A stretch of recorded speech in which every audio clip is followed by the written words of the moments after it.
Okay. So welcome back to the Danger Room. We have a very special segment, as you guys have been seeing, where we get to interview up close and personal some of your favorite Marvel players that over time have gained your respect, your admiration, and now they have come together this weekend to bring you some quality entertainment, some quality drops, and some quality overall production value that we see here. And I have the pleasure to be interviewing one of the best currently, arguably the very best that we have at the moment, Mr. Jibril. How you doing, sir? Doing good. Thank you very much, Neo. Let me ask you a couple of questions that will get this interview started. All right. Okay? Now, we know Jibril. We've seen him grow up. How did you get the name Jibril? Let's start off there. Right. So my actual name is Gabriel. Gabriel, half Mexican. Okay. But basically, I would just hang out with my cousins a lot growing up, and then it was a nickname my cousin came up with because Gabriel's from the angel Gabriel. Gabriel? I didn't know that. Catholicism. And then my cousin was like, I guess in history class reading a textbook, maybe it was talking about Islam and Arabic. Gabriel is Jibril, so then he just started calling me that. So then when I came time to come up with a name in tournaments, I'm like, okay, I already have like this kind of family nickname. This sounds kind of cool, and it has like actual meaning because it's just my name. Nice. I didn't know that. And I didn't want to actually use my name, like just Gabriel. So. Sure. I didn't know that, and I'm pretty sure a lot of people out there didn't know that. But that's actually pretty deep. So your cousin's the one that gave you this name. Yes. And you obviously liked it. Yeah. Do you think about it when you are in battle, when you're actually playing at the higher levels now? Or is it something that you've gotten used to? It's something I've gotten used to. I kind of bring it up when I see him sometimes. It's funny. Yeah? Yeah. Okay. Now, how did you get started in this business? So I guess I could go back to like fighting games in general, how I got started in that, right? So this is the same cousin. One summer when I was a little kid, he's like, okay, you gotta watch this show. This show's called Naruto. He's like, it's the greatest show ever. And he was a big fan. So he told me to watch Naruto, and then I got into Naruto. And then after I got into Naruto, there was a game. There was a Naruto game. It was called Clash of Ninja Revolution. Okay. On the Wii. And then I started playing that with my cousin. And I guess that was like my first fighting game. It was like a 3D kind of game, so you could like sidestep and stuff. But it had a like normal attacks, special attacks, blocking, that sort of thing. So that's kind of how I started playing fighting games. And then after that, I kind of realized there's like this whole genre of games. So I tried to see like what else I could get my hands on. So I got my hands on. I had an iPod Touch at the time. iPod Touch. I played Street Fighter 4 on the iPod Touch. Okay. I would play that. And there wasn't that many fighting games on the Wii, but there was Tatsunoko versus Capcom. Oh, wow. So I picked that up, and I played that like super casually. I didn't really know what I was doing. I played online a little bit, but I wasn't very good. And I played Zero Ryu in that game, which I heard is top tier. But at the time, like I said, I didn't really know how to play. I just thought Zero was cool, and then Ryu was like the cover guy. So imagine playing Zero in a different game, huh? Well, when it came time to play this game, I already liked the character. So.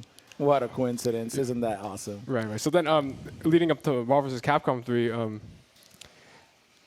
I kind of like saw the trailers, saw the promotional material, and then I was like, oh, this is like TVC. Let me just play this. Right. And then now, how old were you when you started actually playing Marvel? I didn't play Vanilla. I played Ultimate. So I was 11 when Ultimate came out. Jeez. And I picked up Ultimate day one. Right. Now, did you automatically gravitate to Zero, that wonderful character, because you had already been playing Zero in a different game before? Kind of. Like, I tried Zero, but he wasn't like my first character I learned the game with, actually. It was Wesker, Dante, Strider. But Dante has always been there then. Yeah, Dante has always been there. But, if you're a super new player, Zero's like not the easiest to pick up because he's just like holding buttons and things like that. Sure. And Wesker was just, jump around, shoot the gun. When did you know this community, this environment, is it for me in terms of at least competitive gaming? When did you know that you wanted to be a part of this? I just really liked the game at first. And then I was like, okay, I wanted to test my skill in the game. And then that was probably around 2014. I started like coming to locals and stuff. in the Seattle area, and at that point I was like, man, I think I'm actually could get pretty good at this. So 2014, that means that around that time you were like 13, 14. Yes, yeah. Okay. And so you're probably now what, 18 or something? Wait, now what? That's not how mathematics works. Well, I'd imagine you're still pretty young. I'm 23 now. Yeah. Okay. And so now that, let's move a little bit forward, and then we're going to work backwards again. Having seen your trajectory, right, seeing yourself get this far, currently, do you, in your participation in the Danger Room, do you see your gameplay excel? Do you see it being at the same level as it was last week? Or are there things in the last couple of days that perhaps will help you or have helped you refine your game to some extent, even if it's millimeters, going into EVO here in a couple of weeks? I think I already, even the past couple of days, there's certain like little tiny things, reminders, I call them. It's not really like you have to elevate your gameplay so much sometimes as to remind yourself to avoid like small things. And those kinds of things I kind of like remembered again these past couple of days. Overall, my gameplay, I feel like I try to play very stable in the sense that I try to play very similar all the time, not just change up what I'm doing, because that kind of helps me when I do make an adjustment, that adjustment will happen all the time. Do you take mental notes for these things? Or, for example, we have some very prominent players, not only in Marvel, but sometimes in different games as well, where they don't just take mental notes. They will actually, take their phone out, or I've even seen pen to paper. Do you have, or is it just strictly mental for you? It was like, for almost the entirety of my career, strictly mental. Then maybe this year I started like some physical, like digital notes. And since then, they're not a lot. It's just like a few lines here and there. Yeah. Okay. Is that because it works the best for you, or is it that it's just kind of a drag to bust out your cell phone and do the process? No, I think probably actually writing it down is better, but I didn't know better earlier in my career. Okay, fair enough. Now, since then, right, your trajectory as a fighting game player, and jokes aside, I met you when you were even younger kid, right? You had already been showing promise from a while back, even though your game hadn't matured, but you were still doing good.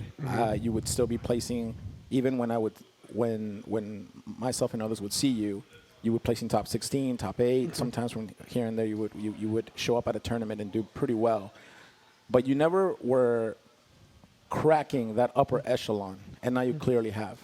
What changed? I think because it's something I actually kind of really had to think about.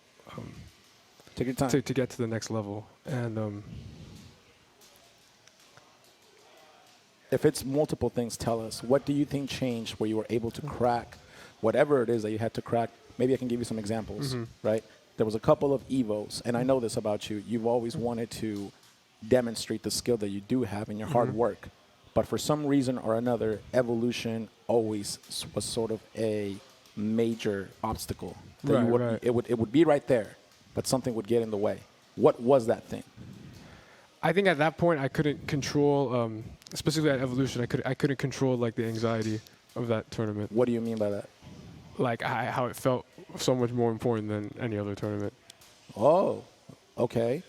And so the magnitude of it, the magnitude of that. And what is that magnitude? What's that extra pressure to you? Why? It's like the tournament that could like cement your legacy. It makes your legacy in the game.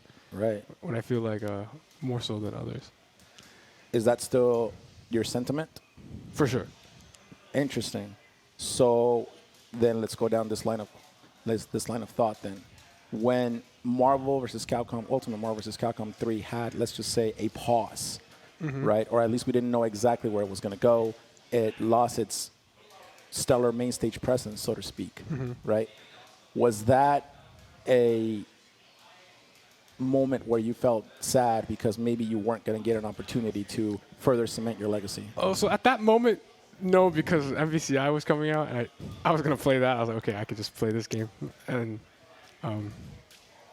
I was sad I didn't cement my legacy in Marvel 3, but I feel like there was still some other games to play. I played Street Fighter for a little bit. I never got to the same level, but I played that as well, and MVCI. And then, so that kind of year or two after 2017, I feel like there was still stuff to do. But then I kind of stopped playing games as seriously a little bit in like 2019, 2020. Why?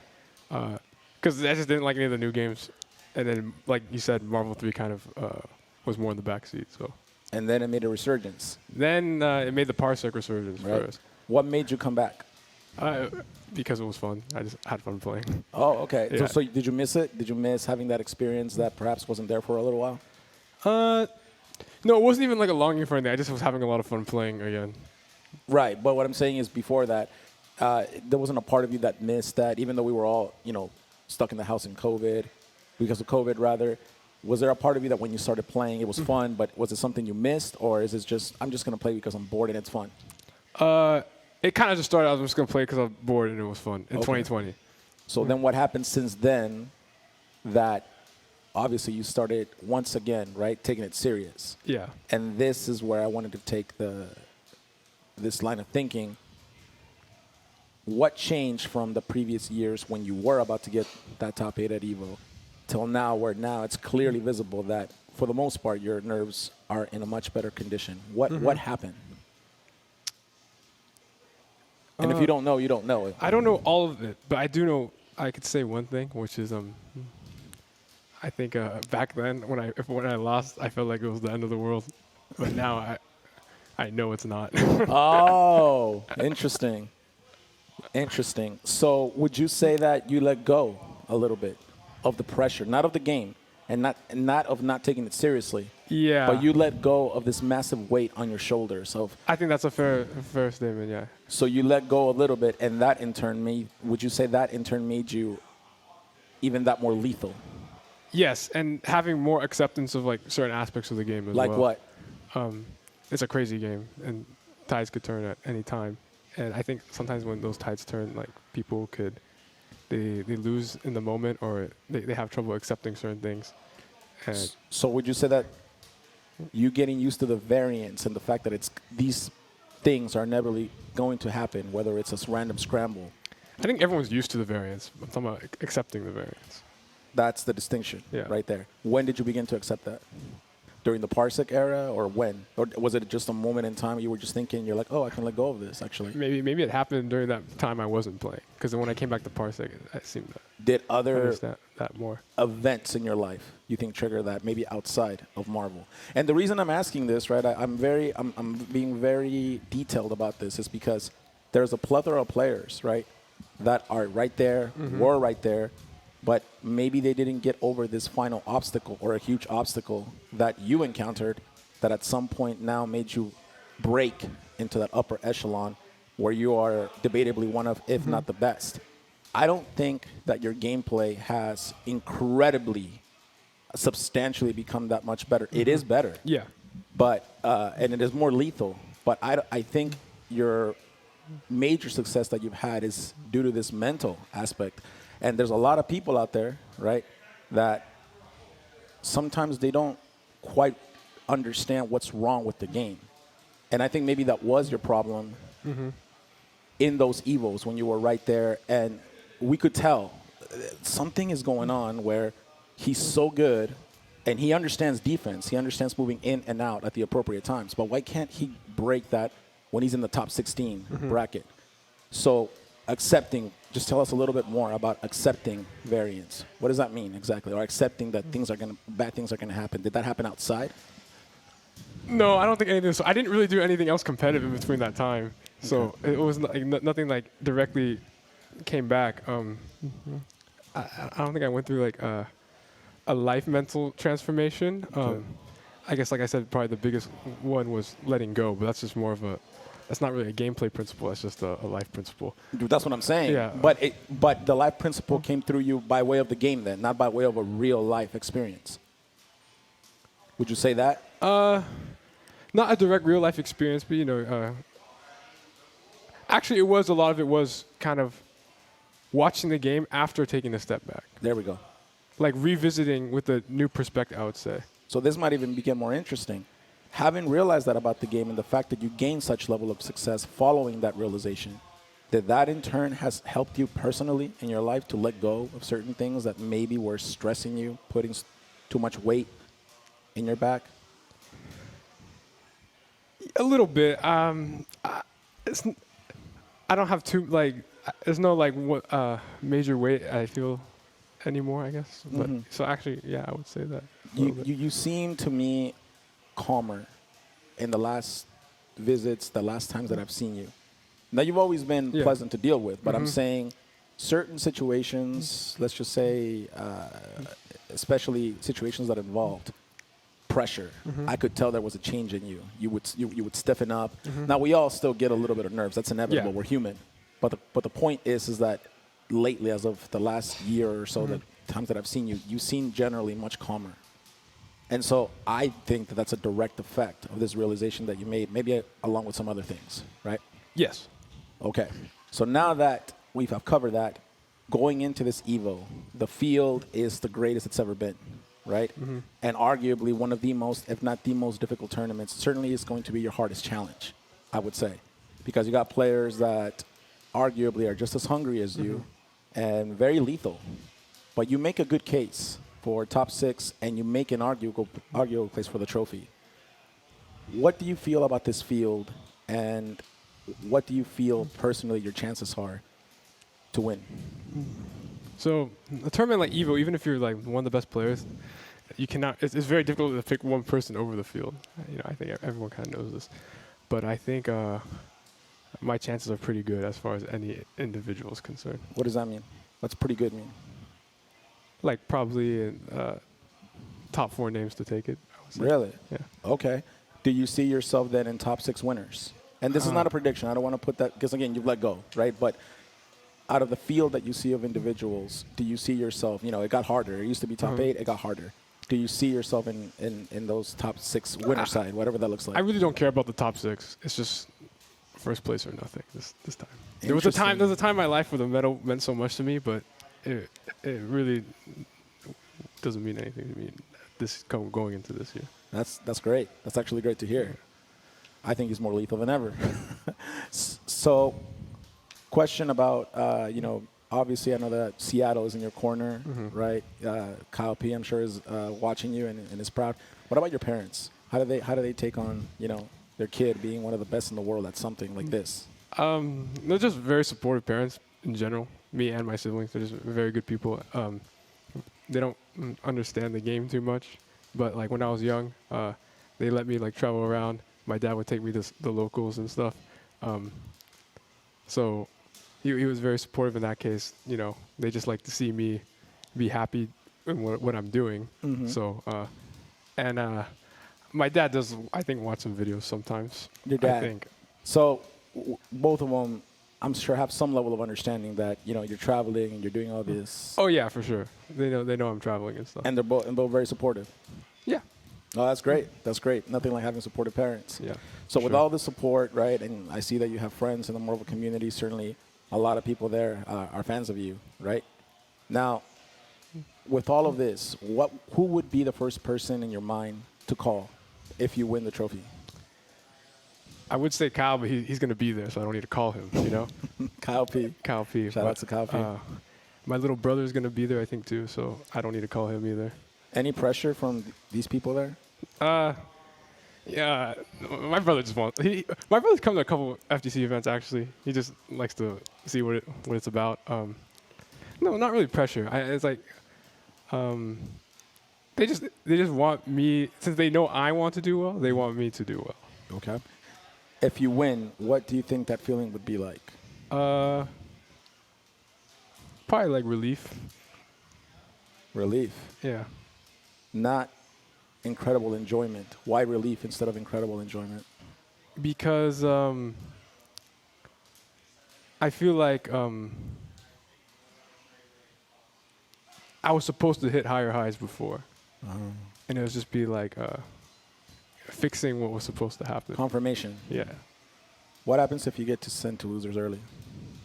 I'll have a long day, but like I said, I'm going for first place anyway, so I expect, like, I'm going into it with the mentality of I don't care about bracket, I don't care about matchups. So more people playing against more people.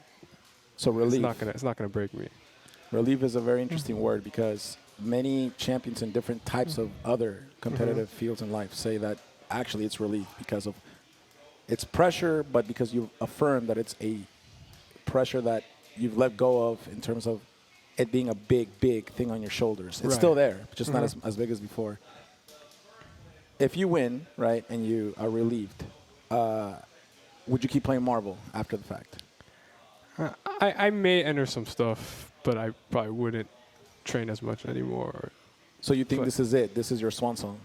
Not to not play anymore, but as far as your concentration in this game. Yeah, I would say so. So Danger Room right now, leading up to Evo, this is the best Jibril we're gonna get. Would that be fair to say? Yeah. This is me trying to win. And we've seen it, many times. We've seen this level of concentration. I see personally focus. I see stoicism rather. I'm a fan of stoicism, and I wanted to make this interview a little bit more serious because I know we're keeping the Danger Room part of it is having fun, but I actually think Jibril happens to be one of the main contenders to win this, and I've seen his growth personally, right, since he was a kid, and the fact that you got one more chance, right, just as many other great competitors here to prove that they can be one of the best, if not the best in the world, I think is amazing, right? A second chance of life, if you will. So, with that being said, I'm going to turn it over to the stream to see if we can get a couple of questions. And let's see what your fans, or maybe detractors, I'm sure you have a couple out there here and there, right? Sure. Anything that you guys want to ask the potential Evo winner in front of us. And let me filter out the bad ones. Oh, so what was let's start with the light one, right? What was the Taco Bell order that you got? Because you did eat Taco Bell today. Yeah, I eat Taco Bell. I like to eat Taco Bell. It's just something I grew up with. So I had 2 crunchy tacos and a bean burrito. Is that your go-to for, is there a particular order that you get for the tournaments or for events? No, I have a couple orders I'll get at Taco Bell. It's like 2 crunchy tacos, bean burritos, 1 crunchy taco, potato taco, bean burritos, another, and then 5-layer burrito and bean burrito. That's the combo. That's the go-to. The 3 orders I may rotate. Okay, that's one of the so that's the lunch of a potential Evo winner. Is your fedora coming to Evo? The fedora was an experiment that happened one time and it blew up in my face. So I feel like I should never. What does that mean? No one liked it. Yeah. I'm not much of a fashion guy. I just wore fedora to a tournament one time. I would have to agree with that. I mean, I was like, he's got hair. Well, I don't know what. Anyways, right? He realized it, so that's good. If you said that you don't really care anybody about the bracket in the bracket, fair enough. Ideally, though, for everyone's pleasure to see a grand final, who would you like to see if you do get up there? Who do you think you would like to face up there, a formidable opponent, right, that you think would be a great closing, at least to this, not that we're going to stop playing Marvel, but at least to the stage? Who would be a suitable candidate? I would like to see either Chris G, Ryan LV, or RF in the grand finals. RF, interesting. Yeah. Why Chris G? Because he's had the most Evo grand final appearances, I think. Just beating him in a place like that would mean a lot. It would conclude what you said earlier. It would tie everything up. Right. Because arguably he overall, even to this day, may still be overall considered the best ever in this game. I think so. A great way to end things here. Let me give you a couple more and see if we can get you out of here so you can start warming up, right? All right, Chad, help me help you, Chad, okay? Because we need to get going here in a little bit. Okay, if we do get Marvel vs. Capcom 4, you mentioned that Marvel vs. Capcom, Ultimate Marvel vs. Capcom 3, this may be it, seriously. At this point in your life where I know that you graduated and you got a good job, would you still play the other games, including Marvel vs. Capcom 4? If Marvel vs. Capcom 4 got announced, I will have to seriously reconsider my life trajectory. Which is currently what? Not playing lightly. You don't have to go not like I don't, like I said, probably after this Evo, I don't know how heavy I'll play games. So MVC4 may maybe become super serious again. I don't know. Well, the good news is you're still young, right? You're still young, good head on your shoulders, and I would have no doubt that you would do great in another game. So, one of the final questions I wanted to ask you, right? Winning the World Championship, you said, would be in the Meneley Stadium would be relieving, right? What do you think your parents would say? I think they'd be pretty impressed. Yeah. I'm sure they're impressed now. But I don't know any more than that. I think they'd be pretty impressed. Wrist. And second to last question, what message, if any, do you have to any of your competitors that are going to My try competitors, to seriously stop you from winning this, which there are plenty, right? From here, what do you have to say to them? I'm not scared. I just look forward to the match. And as I'm sure we look forward to the match, all your matches as well. And I would encourage every one of you guys that is watching, right? This is one of the best players that we currently have, of course. And he is telling us that this might be it for a while. So do everything that you can to watch Jibril in his final showing at EVO potentially. And as a, question for one of our very special sponsors here, I got to ask it. What is your favorite flavor from Red Bull? I'm a basic guy, so I just like the default flavor. The default flavor along with your Taco Bell. I would never combine the two. But if you ever need some wings or something, Rebel got you, right? Yes. All right. Well, look, it was a pleasure speaking with you, right? I wish you the best of luck. I myself have a chart of players that I have put together, and I've given percentages, attributed percentages of likelihood to win, and you're certainly in the top 3, actually. I wish you nothing but the best of luck. It's been a pleasure. Thank you. And show us what you can do at EVO, man. Absolutely. All right? Thank you so much, guys. Thanks, everyone. Don't go anywhere. We are about to get the next interview going.